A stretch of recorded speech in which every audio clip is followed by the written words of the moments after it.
একদা এক বাদশাহ সফরে বেরিয়ে দেখতে পেলেন একজন রাখাল হেঁটে আসছে। তার পেছনে অনেক ছাগল সারিবদ্ধভাবে হেঁটে আসছে। এই দৃশ্য দেখে বাদশাহ খুবই আশ্চর্য হয়ে সেই রাখালকে জিজ্ঞাসা করলেন, কি ব্যাপার, এই অসভ্য ছাগলগুলোকে তুমি সভ্য বানালে কি করে? কি সুন্দর লাইন ধরে হেঁটে আসছে। তখন সেই রাখাল বলল, মহামান্য বাদশাহ, আমার এই ছাগলগুলোর মধ্য থেকে যে বেরিয়ে যায় তাকে এমন পেটুনি দেই ভবিষ্যতে সে আর লাইন থেকে বের হয় না।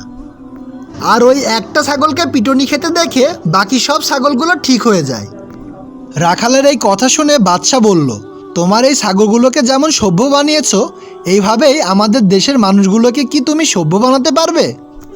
রাখাল বলল, হ্যাঁ পারবো। বাদশাহ বলল, আজ থেকে তুমি প্রধান বিচারপতির দায়িত্ব পালন করবে। পরের দিন এক চোরের বিচার হবে। প্রধান বিচারপতির দায়িত্বে থাকা সেই রাখাল হুকুম করলেন, আমি মহান আল্লাহ তাআলার পবিত্র কালাম কুরআনের বিধান অনুযায়ী ফয়সালা করছি, তোমরা এই চোরের হাত কেটে নাও। বিচারপতির কথা শুনে উজির বললেন, বিচারক মহোদয়, আপনি নতুন বিচারকের দায়িত্ব পেয়েছেন, তাই হয়তো জানেন না, এই চোর কিন্তু আমাদের নিজেদের লোক। তখন বিচারপতি রাখাল বললেন, তোমরা এই চোরের হাত কেটে নাও, আর এর সাথে সাথে এই উজিরের জিহ্বাও কেটে দাও। রাখালের এই একটা ফয়সালার কারণে দেশে শান্তি চলে আসলো।